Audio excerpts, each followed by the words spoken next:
ಅರಳಿದೆ ತನು ಮನ ನೋಡುತ್ತ ನಿನ್ನ ಮೆಲ್ಲಿಗೆ ಸರಿ. ಯಾವಾಗ ಏನೇ ಟ್ರೀಟು? ಯಾಕೆ? ಅಪ್ಪನ್ ಮುಂದೆ ಕಲರ್ ಕಲರ್ ಕಾಣೋ ಹಾಗೆ ಮಾಡಿದ್ ನಾನು, ಅದಕ್ಕೆ ಅಪ್ಪ ಕನ್ವಿನ್ಸ್ ಆಗಿದ್ದಾರೆ. ಸೊ ಟ್ರೀಟ್ ಯಾವಾಗ? ಅದು ನಿನ್ನದೇ ನೆನಪು ದಿನವೂ ಮನದಲ್ಲಿ. ಆಯ್ತಮ್ಮ ತಾಯಿ ಕೊಡಿಸ್ತೀನಿ. ಈ ಹೂನ ದೇವಸ್ಥಾನ ಕೊಟ್ಕಿಟ್ಟಿಯ ಮೊದ್ಲೇ ಹಳ್ಳಿ ಗುಗ್ಗು ನೀನು. ಮೃತ ಕೊಡೆ ಹೂ ಕೊಡೆ.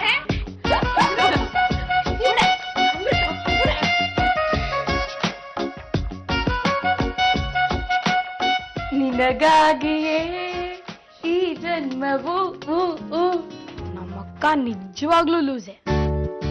ದುಡ್ಡು ಕೇಳಕ್ ಹೋದ್ರೆ ಸಿಕ್ಕಾಪಟ್ಟೆ ಬೈದ್ಲು. ಇವಾಗ ನೋಡಿದ್ರೆ ನನ್ಗೆ ಗೊತ್ತಿಲ್ದಂಗ್ ದುಡ್ಡು ಇಟ್ಟಿದ್ದಾಳೆ, ಅದು 500 ರೂಪಾಯಿ. ಪ್ರೀತಿಯಲ್ಲಿ ಇರೋ ಸುಖ ಗೊತ್ತೇ ಇರಲಿಲ್ಲ. ಹೂ ಅಂತೀಯ ಅಂತೀಯ. ಅಹಲ್ಯ ಅಕ್ಕ ಹೇಳೋದು ಕರೆಕ್ಟ್. Loose family. 500 ರೂಪಾಯಿ ಇದೆಯಲ್ಲ ಮಜ್ಜಾ. ಇವ್ರು ತುಂಬಾ ಹೆದರ್ಕೊಂಡ್ಬಿಟ್ಟಿದ್ದಾರೆ. ವನಿತಾ ಟೀಚರ್ ಭೂತವಾಗಿ ಕಾಡ್ತಿದ್ದಾಳೆ ಅಂತಾರೆ, ಅವ್ರ ಜೊತೆ ಮಾತಾಡ್ದೆ ಅಂತಾರೆ. ನಿನ್ ಗಂಡಂಗ್ ಹೇಳಿ ಒಂದು ಉಪಕಾರ ಮಾಡಿಸ್ತೀಯಾ? ಏನ್ ಹೇಳು? ದಯವಿಟ್ಟು ರಾಜಕೀಯದ ಹೆಸರಲ್ಲಿ ನನ್ ಗಂಡನ್ ಕೈಲಿ ಹೆಣ ಉಳಿಸೋ ಕೆಲಸ ಮಾಡಿಸ್ಬಿಡಿ ಅಂತ ಹೇಳ್ತೀಯಾ? ಸುಮಿ ಅಕ್ಕ, ದಯವಿಟ್ಟು. ಸುಮಿ ಅಕ್ಕ, ಅವ್ರಿಂತ ಕೆಲಸ ಹೇಳಿರೋದಕ್ಕೆ ಸಾಧ್ಯನೇ ಇಲ್ಲ. ಅವ್ರು ಹೇಳಿದ್ರೇನೋ ಅವ್ರ ಕಡೆಯವ್ರು ಹೇಳಿದ್ರೇನೋ. ದೊಡ್ಡವ್ರು ಯಾವತ್ತು ಪಾಪದ ಕೆಲಸನ ಬೇರೆಯವ್ರ ತಲೆ ಮೇಲೆ ಹೊರಿಸ್ತಾರೆ, ತಾವು ಮಾತ್ರ ಪುಣ್ಯವಂತ ಹಾಗೆ ಗರ್ಭಗುಡಿ ಕೂತು ಬಿಡ್ತಾರೆ. ಆದ್ರೆ ನಾನ್ ಏನು ಅಂತ ಹೇಳಿ? ಬಲವಂತ ಇಲ್ಲ. ನಿನಗೆ ಹೇಳೋಕಾದ್ರೆ, ಅದನ್ನ ಅವ್ರ ಕೈಲಿ ಮಾಡೋಕಾದ್ರೆ ನಿಮ್ಮ ಉಪಕಾರನ ನಾನ್ ಮರೆಯಲ್ಲ. ಅಕ್ಕ ರೀ, ನನ್ನನ್ನು ಕ್ಷಮಿಸ್ತೀರಾ ಅಲ್ವಾ? ನಾನು ತುಂಬಾ ದೊಡ್ಡ ತಪ್ಪು ಮಾಡ್ಬಿಟ್ಟೆ. ಮೊದಲನೇ ಸಲದ ತಪ್ಪಿಗೆ ಕ್ಷಮೆ. ಮತ್ತೆ ಮತ್ತೆ ತಪ್ಪು ಮಾಡಿದ್ರೆ ದಂಡ ಅಂತ ನನಗೆ ಗೊತ್ತು.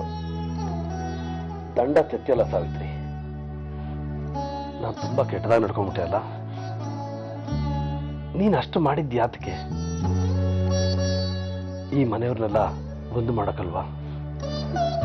ನಿನ್ನ ಪ್ರಯತ್ನದಿಂದ ಎಲ್ಲ ಸರಿಯಾಗಿದೆ. ನರಹರಿ ಕೂಡ ವಾಪಸ್ ಬಂದ.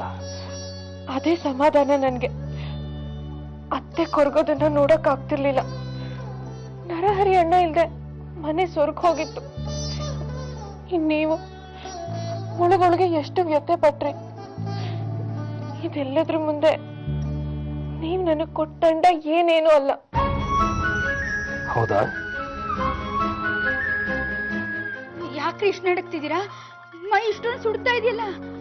ಭಯಕ್ಕೆ ಭಯ, ಒಂದಿತ್ತನ ಭಯ. ರಾತ್ರಿ ಇಡೀ ಕಣ್ಣು ಮುಚ್ಚಿಲ್ಲ. ಕಣ್ಣು ಮುಚ್ಚಿದ್ರ ವನಿತಾ, ಕಣ್ ತೆಗೆದ್ರ ವನಿತಾ. ಆ ಕಡೆ ನೋಡಿದ್ರ ವನಿತಾ, ಈ ಕಡೆ ನೋಡಿದ್ರ ವನಿತಾ. ನಿಂತ್ರ ವನಿತಾ, ಕೂತ್ರ ವನಿತಾ, ಮಲಗಿದ್ರ ವನಿತಾ. ರಾತ್ರಿ ಇಡೀ ಏನು ಮಾಡೋಕ್ಕಾಗಲ್ಲ ಕಡೆ, ಏನಕ್ಕೂ ಹೋಗಿಲ್ಲ. ಇದಕ್ಕೆ ಹೋದ್ರೆ ಬಾತ್ರೂಮ್ ನಲ್ಲಿ, ಬಾತ್ ಟಬ್ ಅಲ್ಲಿ, ನೀರಿನಲ್ಲಿ ಅದ್ಮಿ ಎಲ್ಲಿ ಕತ್ತಿ ಹೆಚ್ಚಿ ಸಾಯಿಸ್ಬಿಡ್ತಾಳ ನಮ್ಮಯ್ಯ. ನನ್ನನ್ನು ಕ್ಷಮಿಸ್ಬಿಡು ನಾಣಿ.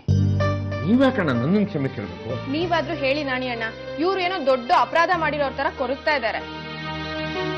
ಇವಳು ಹೋಗಿ ಇಂದುಮತಿನ ಮೀಟ್ ಮಾಡಿದ್ದು ಒಂದು ಕೋಪ. ಈ ಕಡೆ ನರಹರಿ ಮನೆ ಬಿಟ್ಟು ಹೋಗ್ಬಿಟ್ಟಿದ್ದ. ಈ ಪ್ರೀತಿಸೋ ಸಂಬಂಧಗಳು ಕೊಡೋ ಶಾಕ್ನಿಂದ ಹುಚ್ಚುಚ್ಚಾಗಿ ಆಡ್ಬಿಟ್ಟೆ. ಇದೇ ಅಣ್ಣ, ಮಾಡೋ ತಪ್ಪು ಒಪ್ಪುತ್ತಿರಲ್ಲ, ಅದು ದೊಡ್ಡತನ. ಇನ್ಮೇಲೆ ಯಾವತ್ತು ನೀವು ನನ್ನ ಮುಂದೆ ಕೈ ಮುಗಿಯೋದಾಗ್ಲಿ ಕ್ಷಮೆ ಕೇಳೋದಾಗ್ಲಿ ಮಾಡಬೇಡಿ. ತಡ್ಕೊಳಕ್ಕಾಗಲ್ಲ. ನಿನಗೆ ಅಹಲ್ಯ ಕೈಯಿಂದ ಮನೆ ಬೀಗದ ಕೈ ಕೊಡ್ಸ್ಬೇಕಲ್ವಾ? ಇದಕ್ಕೆ ಸರಿಯಾದ ವ್ಯಕ್ತಿ ಅಂತಂದ್ರೆ ಅತ್ತೆನೆ. ಅಯ್ಯಯ್ಯೋ, ನಿಮ್ ದಮ್ಮಯ್ಯ ಅಂತೀನಿ, ಹಾಗ್ ಮಾತ್ರ ಮಾಡ್ಬೇಡಿ. ಅಹಲ್ಯ ಅಕ್ಕ ಅದನ್ನ ಸಂತೋಷವಾಗಿ ನಿಭಾಯಿಸ್ತಾ ಇದ್ದಾರೆ. ನನ್ಗ ಆ ತಲೆನೋವೇ ಬೇಡ. ಅವಳು ಕೊಡೋ ಕಾಟದಿಂದ ತಪ್ಪಿಸ್ಕೋಬೇಕು ಅನ್ನೋದು ನಿನ್ ಲೆಕ್ಕಾಚಾರ ಅಲ್ಲ?